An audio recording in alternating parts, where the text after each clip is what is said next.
Pwede ka naman Biglang daan. Pwede mo lang sabihin sa microphone. Inaprubahan natin motion kahapon. Nanganambala po kami. Point of order. I still have the order. I have the floor. Which was the subject of the approved motion yesterday.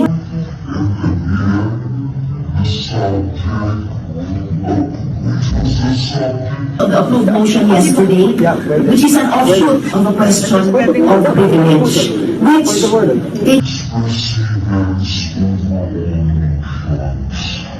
so I state my motion, Mr. President, to momentarily suspend any action, whether interpellation or seconding speech on the privileged speech of the good gentleman from Davao, para sa wakas, Pwede ka naman biglang daan. Pwede mo lang sabihin sa microphone. Inaprubahan natin motion kahapon. Nanganambala po kami. Point of order. I still have the order. I have the floor, Mr. President. I have the floor, Mr. President, to make way for taking of the oath before the presiding officer. The point of order takes precision.